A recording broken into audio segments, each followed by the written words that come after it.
ನಲ್ಮೆಯ ಓಶೋ ಶ್ರೋತೃಗಳಿಗೆ ಮಣ್ಣಿನ ಹಣತೆ ಪುಸ್ತಕದ ಧ್ವನಿ ಪ್ರಸ್ತುತಿಗೆ ಪ್ರೀತಿಯ ಸ್ವಾಗತ. ಮನಸ್ಸಿನ ಮೂಲ ಪರಿವರ್ತನೆಗೆ ನಾನು ಒತ್ತು ಕೊಡುತ್ತೇನೆ. ಬಾಹ್ಯ ಶರೀರದ ಪರಿವರ್ತನೆಯಲ್ಲಿ ಯಾವುದೇ ಗಹನವಾದ ಅರ್ಥವೂ ಇರುವುದಿಲ್ಲ. ಆಚರಣೆಯ ಬದಲಾವಣೆ ಸಾಲದು. ಏಕೆಂದರೆ ಆಂತರ್ಯದಲ್ಲಿ ಕ್ರಾಂತಿಯಾಗದಿದ್ದರೆ ಅದು ಆತ್ಮವಂಚನೆಗಿಂತ ಬೇರೇನೂ ಅಲ್ಲ. ಯಾರು ಚಿತ್ತದಲ್ಲಿ ಪರಿವರ್ತನೆಯಾಗಬೇಕೆಂದು ಆಲೋಚಿಸುತ್ತಾರೋ ಬಹಳ ಬೇಗನೆ ಅವರು ಹೃದಯವನ್ನು ಪರಿವರ್ತಿಸದೆ ಕೇವಲ ವಸ್ತ್ರಗಳನ್ನು ಬದಲಾಯಿಸುವುದರಲ್ಲಿ ಮಗ್ನರಾಗುವರು. ತನಗೆ ತಾನೇ ಮೋಸ ಮಾಡಿಕೊಳ್ಳುವ ಅಂತಿಮ ವಿಧಾನವಿದು. ಇದರಿಂದ ದೂರವಿರುವುದು ಅತ್ಯಗತ್ಯ. ಇಲ್ಲದಿದ್ದಲ್ಲಿ ಸನ್ಯಾಸವೂ ಸಹ ಬಾಹ್ಯ ಘಟನೆಯಾಗಿ ಉಳಿದುಬಿಡುತ್ತದೆ.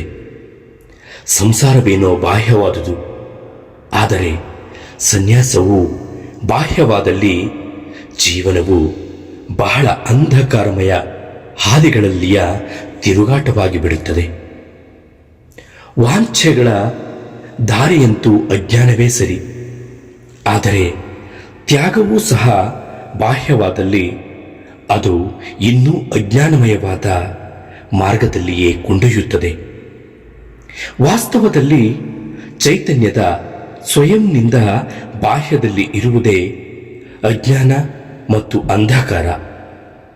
ಆದುದರಿಂದಲೇ ಬಾಹ್ಯದಲ್ಲಿ ಸಂಸಾರದಲ್ಲಿರುವುದಕ್ಕೂ ಸನ್ಯಾಸದಲ್ಲಿರುವುದಕ್ಕೂ ಯಾವುದೇ ವ್ಯತ್ಯಾಸವಿಲ್ಲ. ಚಿತ್ತವು ಬಾಹ್ಯದಿಂದ ಸುತ್ತುವರೆದಿದ್ದರೆ ಭೋಗವಾಗಲಿ ತ್ಯಾಗವಾಗಲಿ ಎರಡೂ ಅದನ್ನು ಹೊರಗೆ ಇಟ್ಟಿರುತ್ತದೆ. ಚಿತ್ತ ಬಾಹ್ಯದಿಂದ ಮುಕ್ತವಾದಾಗ ಸಹಜವಾಗಿಯೇ ಸ್ವಯಂ ನಡೆಗೆ ಬಂದು ಬಿಡುತ್ತದೆ. ಬಾಹ್ಯ ಸಾರ್ಥಕತೆಯ ಅಭಾಸವೇ ಸಂಸಾರ, ಹಾಗೂ ಬಾಹ್ಯದ ವ್ಯರ್ಥತೆಯ ಅರಿವೇ ಸನ್ಯಾಸ. ನಾನು ಒಂದು ಕಥೆಯನ್ನು ಕೇಳಿರುವೆ.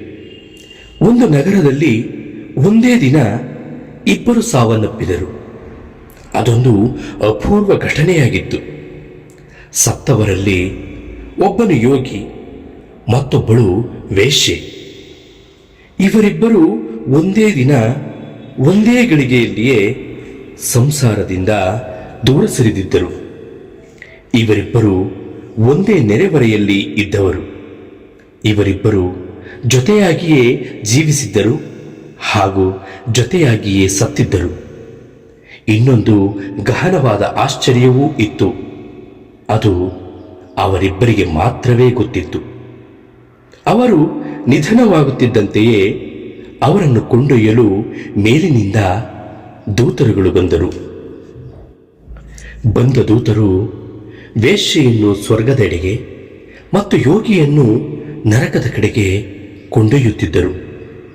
ಯೋಗಿಯು ದೂತರಿಗೆ ಹೇಳಿದ, ಮಿತ್ರರೇ, ನಿಶ್ಚಯವಾಗಿಯೂ ಏನೋ ಅಚಾತುರ್ಯವಾಗಿದೆ. ವೇಶ್ಯೆಯನ್ನು ಸ್ವರ್ಗದೆಡೆಗೆ ಹಾಗೂ ನನ್ನನ್ನು ನರಕದೆಡೆಗೆ ಕೊಂಡೊಯ್ಯುತ್ತಿರುವಿರಿ. ಇದೆಂತಹ ಅನ್ಯಾಯ, ಇದೆಂತಹ ಕುರುಡುತನ. ಆ ದೂತರು ಹೇಳಿದರು, ಇಲ್ಲ ಮಹಾನುಭಾವ, ಅಚಾತುರ್ಯವೂ ನಡೆದಿಲ್ಲ, ಅನ್ಯಾಯವೂ ನಡೆದಿಲ್ಲ, ಕುರುಡುತನವೂ ಇಲ್ಲ. ಕೃಪೆ ಮಾಡಿ ಕೆಳಗೆ ನೋಡಿ. ಯೋಗಿಯು ಭೂಮಿಯ ಕಡೆ ನೋಡಿದ. ಅಲ್ಲಿ ಆತನ ಶರೀರಕ್ಕೆ ಹೂವುಗಳನ್ನಿಟ್ಟು ದೊಡ್ಡ ಮೆರವಣಿಗೆಯೊಂದಿಗೆ ಆತನ ದೇಹವನ್ನು ತೆಗೆದುಕೊಂಡು ಹೋಗುತ್ತಿದ್ದರು. ಸಾವಿರಾರು ಜನರು ದೇವರ ನಾಮ ನುಡಿಯುತ್ತಿದ್ದರು. ಸ್ಮಶಾನದಲ್ಲಿ ಆತನಿಗಾಗಿ ಶ್ರೀಗಂಧದ ಚಿತೆಯು ತಯಾರಾಗಿತ್ತು. ಇನ್ನೊಂದು ಕಡೆ ವೇಶ್ಯೆಯ ಹೆಣವೂ ಬಿದ್ದಿತ್ತು. ಅದನ್ನು ಸ್ಮಶಾನಕ್ಕೆ ಒಯ್ಯುವವರೂ ಸಹ ಯಾರೂ ಇರಲಿಲ್ಲ. ಆ ಹೆಣವನ್ನು ಹದ್ದು ನಾಯಿಗಳು ಕಿತ್ತು ತಿನ್ನುತ್ತಿದ್ದವು. ಇದನ್ನು ನೋಡಿ ಆ ಯೋಗಿಯು ಹೇಳಿದ, ಭೂಮಿಯ ಮೇಲಿನ ಜನರ ನ್ಯಾಯವೇ ಹೆಚ್ಚು ಉತ್ತಮವೆನಿಸುತ್ತದೆ. ಆಗ ಆ ದೂತರು ಉತ್ತರಿಸಿದರು, ಏಕೆಂದರೆ ಭೂಮಿಯಲ್ಲಿನ ಜನರಿಗೆ ಕೇವಲ ಬಾಹ್ಯವು ಮಾತ್ರ ಗೊತ್ತಾಗುತ್ತದೆ, ಶರೀರಕ್ಕಿಂತ ಹೆಚ್ಚಿನ ಆಳಕ್ಕೆ ಅವರು ತಲುಪುವುದೇ ಇಲ್ಲ. ಆದರೆ ಸವಾಲಿರುವುದು ಶರೀರದ್ದಲ್ಲ, ಮನಸ್ಸಿನದು. ಶಾರೀರಿಕವಾಗಿ ನೀನೇನೋ ಸನ್ಯಾಸಿಯಾಗಿದ್ದೆ, ಆದರೆ ನಿನ್ನ ಮನಸ್ಸಿನಲ್ಲಿ ಏನಿತ್ತು? ಸದಾ ನಿನ್ನ ಮನಸ್ಸು ವೇಷೆಯಲ್ಲಿ ಅನುರಕ್ತವಾಗಿರಲಿಲ್ಲವೇ? ನಿನ್ನ ಮನಸ್ಸಿನ ವಾಂಛೆಗಳಿಗೆ ಆ ವೇಶ್ಯೆಯ ಮನೆಯಲ್ಲಿ ಎಂತಹ ಸುಂದರ ಸಂಗೀತ, ನೃತ್ಯ ನಡೆಯುತ್ತಿದೆ, ಅಲ್ಲಿ ಎಷ್ಟು ಆನಂದವಿದೆ. ಆದರೆ ನನ್ನ ಜೀವನವು ಎಷ್ಟು ನೀರಸವಾಗಿದೆ ಎಂದು ಯಾವಾಗಲೂ ಅನಿಸುತ್ತಿರಲಿಲ್ಲವೇನು? ಆ ವೇಶ್ಯೆಯು ನಿರಂತರವಾಗಿ ಯೋಗಿಯ ಜೀವನವು ಎಷ್ಟೊಂದು ಆನಂದಪೂರ್ಣವಾಗಿದೆ ಎಂದು ಯೋಚಿಸುತ್ತಿದ್ದಳು. ನೀನು ರಾತ್ರಿಯಲ್ಲಿ ಮಾಡುತ್ತಿದ್ದ ಭಜನೆಗಳನ್ನು ಕೇಳಿ ಆಕೆಯು ಭಾವೋದ್ರೇಕದಿಂದ ಅಳುತ್ತಿದ್ದಳು.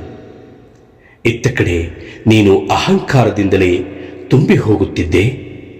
ಇನ್ನೊಂದೆಡೆ ಆ ವೇಶ್ಯೆಯು ಪಾಪದ ಸಂಕಟದಿಂದ ವಿನಮ್ರಳಾಗುತ್ತಿದ್ದಳು. ನೀನು ನಿನ್ನಲ್ಲಿ ಜ್ಞಾನವಿದೆ ಎಂದುಕೊಂಡು ಕಠೋರನಾಗುತ್ತಾ ಹೋದೆ. ಆದರೆ ಆಕೆಯು ತನ್ನ ಅಜ್ಞಾನವನ್ನು ಗುರುತಿಸಿ ಸರಳವಾಗುತ್ತಾ ಇದ್ದಳು.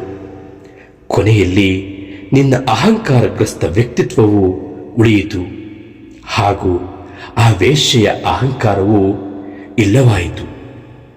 ನೀನು ಸಾಯುವ ಕ್ಷಣದಲ್ಲಿ ನಿನ್ನೊಳಗೆ ಅಹಂಕಾರವಿತ್ತು, ಆಸೆಗಳಿತ್ತು. ಆದರೆ ಆಕೆಯ ಚಿತ್ತದಲ್ಲಿ ಅಹಂಕಾರವಾಗಲಿ ಆಸೆಗಳಾಗಲಿ ಇರಲಿಲ್ಲ.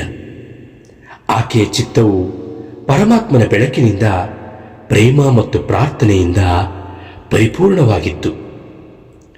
ಜೀವನದ ಸತ್ಯವು ಬಾಹ್ಯ ಆವರಣಗಳಲ್ಲಿ ಇಲ್ಲ. ಹೀಗಿರುವಾಗ ಬಾಹ್ಯದಲ್ಲಷ್ಟೇ ಪರಿವರ್ತನೆಯಾದರೆ ಏನು ಲಾಭ? ಸತ್ಯವು ಅತ್ಯಂತ ಆಂತರಿಕ ರೂಪದಲ್ಲಿರುವುದು.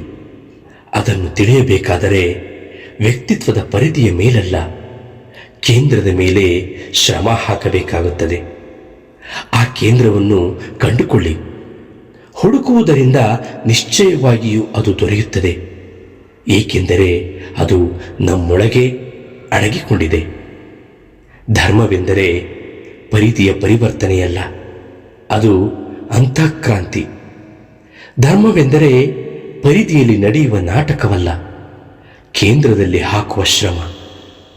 ಧರ್ಮವೆಂದರೆ ಸ್ವಯಂ ಪರಿವರ್ತನೆಗೆ ಹಾಕುವ ಶ್ರಮ.